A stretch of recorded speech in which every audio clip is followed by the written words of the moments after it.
Hello guys, how are you? I'm Hardeep Singh. Welcome back to your own YouTube channel. IELTS updates and recent exams. For more updates related to recent IELTS exam writing test topics, listening, reading, practice test, and speaking, you got guesswork. Please guys participate in everyday listening and reading practice test to achieve your desired band score in your actual IELTS exam. Please hit the like and subscribe button. Press the bell icon for the upcoming notifications. Don't forget like, subscribe and share my YouTube channel and my Facebook page, IELTS updates and recent exams. Now turn to part 1. You will hear a telephone conversation between a woman who is selling some furniture and a man who is making inquiries about it. First, you have some time to look at questions 1 to 5.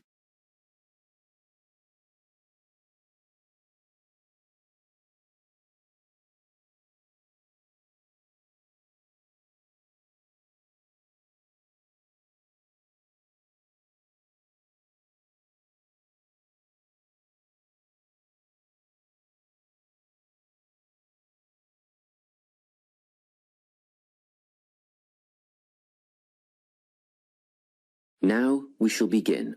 You should answer the questions as you listen, because you will not hear the recording a second time. Listen carefully and answer questions 1 to 5. Hello, Carolyn speaking. Hello, my name is Lincoln Faraday, and I'm ringing to see if you still have the bedroom furniture that you advertised for sale. Yes, there are 3 items left. 2 bedside tables and a dressing table. Oh, good. They're just the items I'm after. Tell me, what's the construction of the bedside tables? I mean, what are they made of? Well, they're a matching pair and they're made of wood. But the wood has been painted. It's not brown anymore. It's been painted cream. I see. Each table has a shelf and 2 drawers. Oh, and the drawers have square brass handles. Quite modern and quite nice, really. And what about the dimensions? Well, each table is 50 centimetres wide. That's good. Much bigger than that, and they wouldn't fit beside my bed. I live in an apartment where the bedrooms are quite small. What I really need to know is how tall they are. You see, my bed's quite high. 65 centimetres high and 45 centimetres deep. Thanks. Just a couple more questions about the bedside tables. What condition are they in and how much are they? They're in perfect condition. There isn't a mark on them. I had them painted professionally, you know, so the finish is much better than you'd normally expect. As for how much, I think £15 each would be fair, but I'll only sell them as a pair, so that's £30 all up. Before you hear the rest of the conversation, you have some time to look at questions 6 to 10.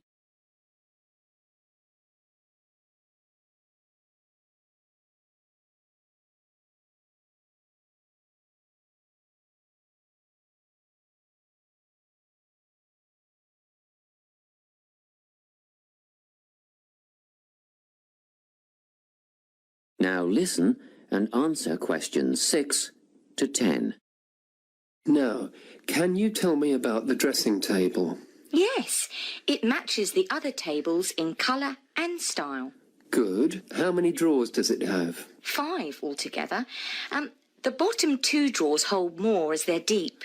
And the dimensions? How wide is it? That's all I need to know. It wouldn't be more than 1.5 meters, would it? Well, just under, actually. It's 1.25 metres across. Does it have a mirror? 3. Sorry? It has 3 mirrors, you know, a central one and a narrower one on each side. And they're all adjustable. I see. And the overall condition of the dressing table? Well, it has a couple of scratches on the surface, but it's still in good condition, so I'm asking £50. Could I call round and have a look later today? What time were you thinking of? In about half an hour. Oh, yes, that's fine. By the way, my name is Carolyn Klein. It's on the gate at the front of the house. Klein. Is that K-L-I-N-E? That's right. And I live at 19 Domain Road. Did you say the main road? No, Domain. D-O-M-A-I-N. R-A-I-N, road. That's just off Ashgrove, isn't it? Yes. See you soon then. Yes, in about 30 minutes. That is the end of Part 1. You now have 1 minute to check your answers to Part 1.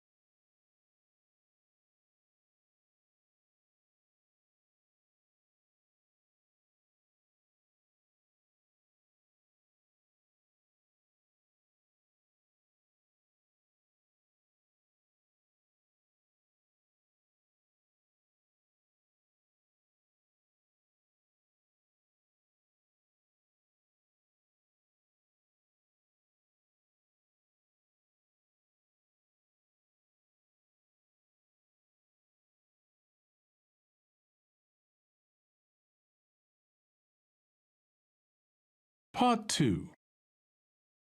You will hear an employee of the Sports Supercentre giving a guided tour of the facilities in the centre.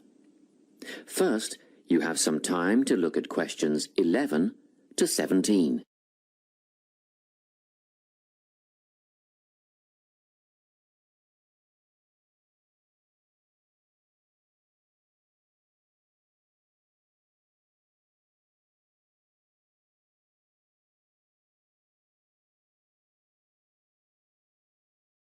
Listen carefully and answer questions 11 to 17.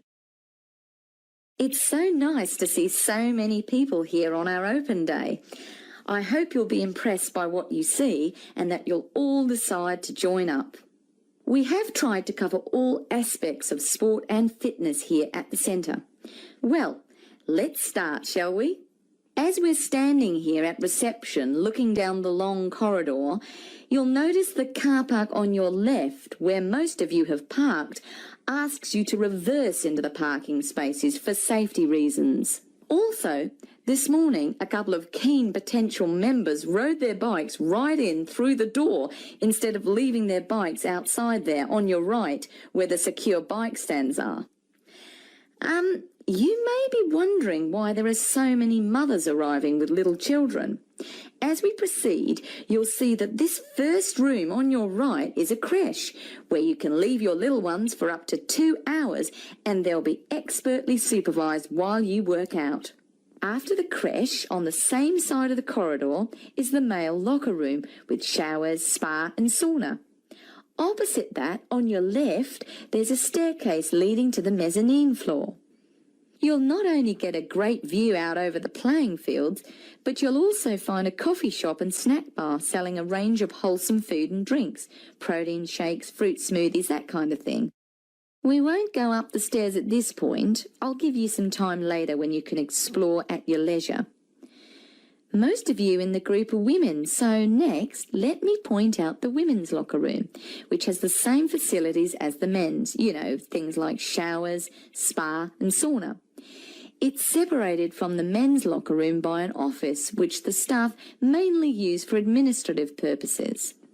As we move on the same side of the corridor as the stairs, you'll see the entrance to the main hall, where they hold yoga classes, aerobics and so on. On the wall here, there is a timetable of all group classes and it is updated regularly. Now, opposite the hall is the gymnasium itself. Go ahead, have a look. Impressive, isn't it? Very spacious, light and airy with all the most modern equipment. As we continue down the corridor past the main hall, on the same side, there is a conference room. This is mainly used when the centre is hosting a big sports event of some kind. It gives the officials a quiet place to gather and have meetings and so on. You'll have seen the 400-metre athletics track on your way in beside the car park. We have some pretty big athletics conventions here. Well, after a strenuous workout, I bet there's nothing you'd like more than a swim in the aquatic complex. But first, these rooms on our right are all part of the sports medicine clinic, where you have access to a doctor, physiotherapist, massage therapist, podiatrist, and even a sports psychologist if you need one. Of course, you'll need to make appointments, but if you have any questions, just pop in and see the clinic receptionist and she'll help you out. Okay, let's go through the turnstile ahead of us. And here we are, in the aquatic centre. Turn left, past the pool shop where you can buy or hire goggles, swim caps and such like, and we're outside, poolside. Beautiful, isn't it? Especially on a day like today. Go on, dip your toes in the water, and if that's not warm enough for you, then I'll take you to the indoor pool, which is less than half the size, but heated to 32 degrees. Let's go back past the pool shop and through the double doors to the indoor pool. Well, that's all I have time to show you. Let's go back to the reception area, and if you like, we can run through some details about opening hours, membership and so on. Before you hear the rest of the talk, you have some time to look at questions 18 to 20.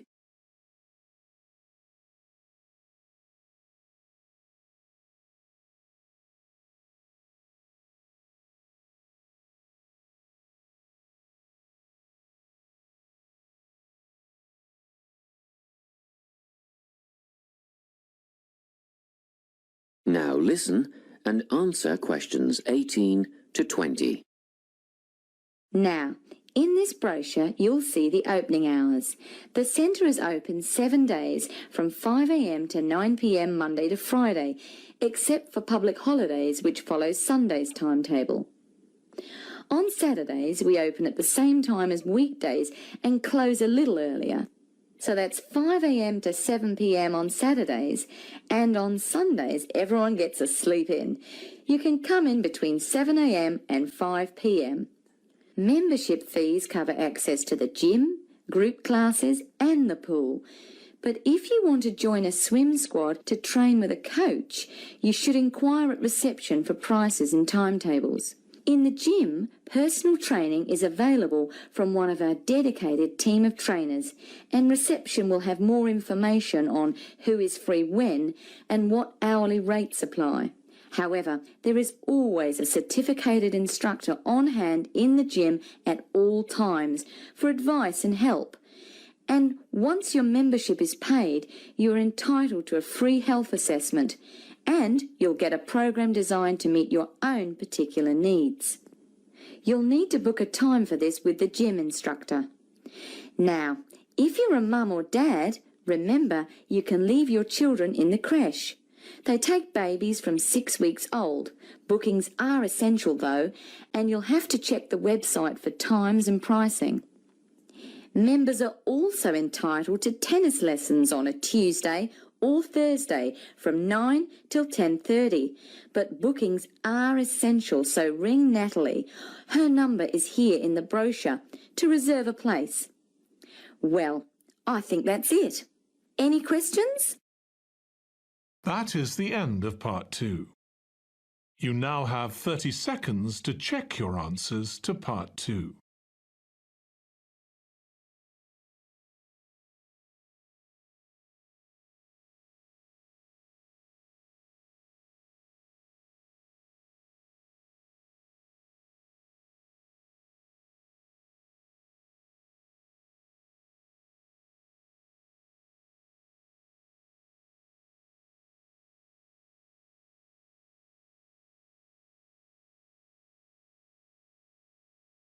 Part 3. You will hear a conversation between a research student, Jeremy, and his supervisor. They are talking about the process of having a research project published in a journal. First, you have some time to look at questions 21 to 25.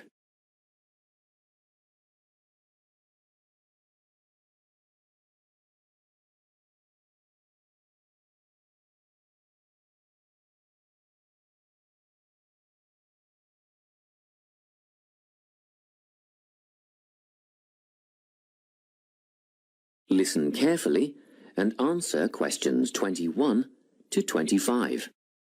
So, you're nearly ready to submit your article to an academic journal, are you? Yes, I think so. I just wanted to go over all the things I need to do before I submit it. And then I wanted to go over the submission process with you. Great. So, firstly, you need to write an abstract. Make sure it's short and concise. Of course. I forgot all about that. And what about key words? Yes, a lot of students overlook this part and just jot down whatever comes to mind.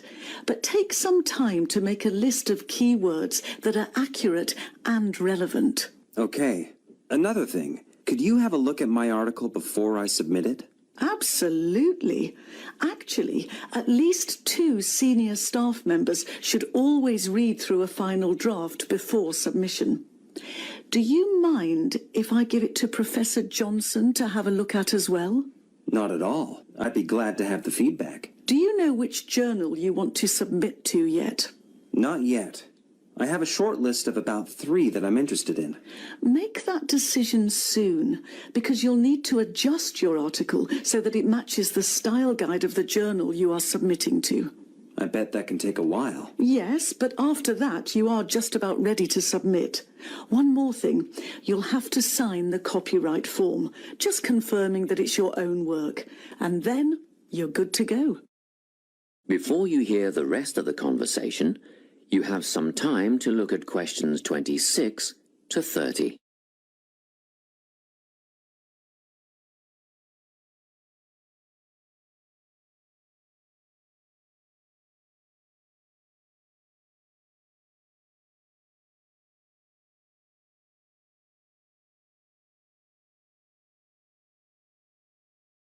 Now listen and answer questions 26 to 30. Now, the submission process. How does it work exactly? Well, the first thing is to just send it off. You've got to send in the manuscript before anything else can happen. Sure. And then should I call to check if they have received it? No need for that, no. All you have to do is just log on to your email regularly, because you will get a submission confirmation once they have processed the manuscript. And that will have comments on what they thought of it? No, no comments yet. That email is just to let you know they have received it. The next stage is what is known as peer review. This is when experts in the field review your manuscript and decide whether to accept it. They'll never accept me. I'm only a master's student. Don't worry about that, Jeremy. It's all done through a double-blind method. That means that whoever reads your manuscript has no idea whether you are a grad student or a Nobel Prize laureate. They'll only be judging your work, not you. Well, that's good to hear. And then what, once they've made their decision? Well, there are 4 possible outcomes. You might get an acceptance, but a first-off acceptance is very, very rare. Don't pin your hopes on it. You could also get a rejection, but these don't happen very often either. I don't think this will be a problem. What do you think I'll get? If you're very lucky, you'll get a conditional acceptance. This means that they've accepted the article and it will be published, but you need to tweak a few things first. A sentence here, a heading there, nothing major. That sounds good. But to be honest, you will probably end up with a revise and resubmit. This means they are definitely interested, but you will need to rework the paper before it's accepted. The necessary changes will be outlined by the reviewers. Okay. So I just fix the things that need changing and present it again? Yes, but include a cover letter that discusses the changes you have made. The same goes for a conditional acceptance, actually. It helps the reviewers see that you've taken their criticism seriously. That is the end of part 3. You now have 30 seconds to check your answers to part 3.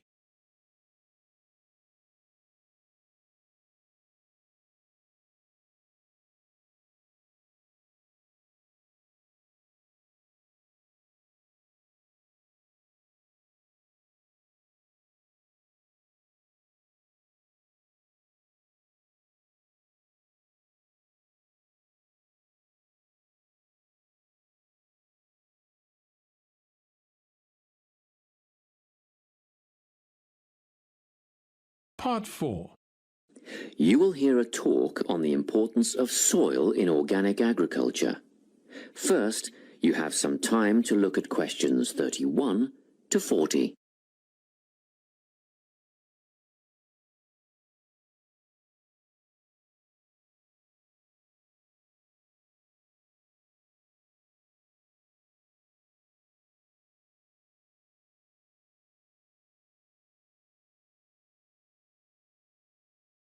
Listen carefully and answer questions 31 to 40.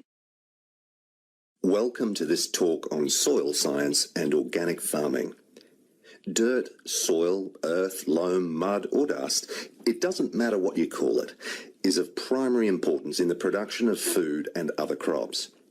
Most people think of it just as a substrate or medium in which plants grow, but it's more than that. It's actually a living entity. Or it should be if it's healthy, and human health is affected by the health of the soil. Healthy, living soil is literally crawling with life. There are the obvious earthworms, which burrow in the soil and help to aerate and improve it, beetles and other hard-backed insects, and various invertebrates like centipedes. Then there are fungi and bacteria, also living forms. Healthy soil needs food, air, and water to help plants grow. And the more nutrients in plants, the more available for humans and livestock. It stands to reason, therefore, that plants grown in poor soil will have few nutrients to pass on to the consumer, whose well-being will be worse off over the long term. So, where do plants get their nourishment? Most of it comes from the soil. Some nutrients are made up of minerals from the earth, while others come from dead plant and animal matter, which is broken down over time by the living insects and other organisms in the soil. Plants depend on these little living creatures to convert minerals and other vital elements into a utilizable form that can be taken up by the plants. And it's a synergistic relationship. In turn, the plants assist those helpful organisms by releasing sugars and enzymes back into the soil. Before I go any further, let's take a look at the structure of soil. Now, if you look at the diagram, you will see that soil is made up of many different layers. Let's start at the bottom. This is the bedrock under all the other layers. The layer above that is called regolith. Here, the bedrock is slightly broken up, but plant roots don't penetrate this layer. Moving up the chart to the next layer, we come to the subsoil, which contains clay and mineral deposits. On top of that is the alluviation or leaching layer. This is quite light in color and is mostly just sand and silt. As we get near the surface, we find the topsoil. You will hear a lot of talk about topsoil amongst farmers and other agriculturalists. It's the most important layer of all because it's where seeds germinate and roots grow. Now, at the top of the chart, you will see a comparatively thin layer. This is organic matter that is still in the process of decomposition. It mostly consists of leaf litter and humus. Just think of the surface of the forest floor. Partly decayed leaves and twigs, that sort of thing. As you can imagine, good soil forms very slowly over time, but it can be lost very rapidly through erosion. And, in addition, soil quality can be affected by pollution due to anything from industrial waste to the artificial fertilizers used by conventional farmers, which have been shown to suppress the diverse life forms in the soil. This is why organic agriculture is the way of the future. Let's take a quick look at the conventional system, which is often based on monoculture, the production of a single large crop. It relies on chemicals for fertilizer and pest control. It is also becoming an increasingly common practice to use genetically engineered seeds. And more chemicals are used to control insects and fungi, which attack crops in storage and during transportation. Also, did you know that there is no requirement for conventional growers to maintain records of their production practices? Organic growers, on the other hand, choose the most environmentally friendly options for dealing with pests and disease problems, working towards prevention in the first place. Some of the strategies they employ include alternating the crops grown in each field. as opposed to monocropping. Because different plants add different nutrients to the soil, by rotating crops, the soil is naturally replenished. This can do away with the need for pesticides, because the problem insects' life cycles are naturally interrupted. Surrounding crops with green waste can not only conserve moisture in the soil, but it can prevent weeds from springing up, and it also feeds the beneficial microorganisms. When it's ploughed under, it feeds the soil by building more organic matter. Organic farmers often release beneficial insects as predators, which precludes the need for artificial pesticides. Animal manure, combined with green waste materials, correctly composted to kill pathogens and weed seeds, fertilizes the soil in a way that encourages life rather than suppressing it. And, by the way, use of manure in organic farming is highly regulated. In fact, all agricultural inputs are evaluated for their long-term effects on the environment, regardless of whether they are synthetic or natural. To sum up, organic farming is the only sustainable way of feeding the people on this planet and keeping both the planet and the people in good health. That is the end of part 4. You would now have 10 minutes to transfer your answers to the answer sheet. So guys, don't forget like, subscribe and share my YouTube channel and my Facebook page. IELTS updates and recent exams. For more updates related to recent IELTS exam writing test topics, listening, reading, practice test and speaking, you got guesswork. Please guys, participate in everyday new IELTS listening and reading practice tests to achieve your desired band score in your actual IELTS exam. For more IELTS material, visit my official website www.ieltsupdatesandrecentexams.com. The link is given below in the description. If you need PDF files of latest IELTS material, then please join my Telegram channel. So guys, please write your score below the comment section. Again, thanks for listening. God bless you all guys. Stay tuned, stay safe.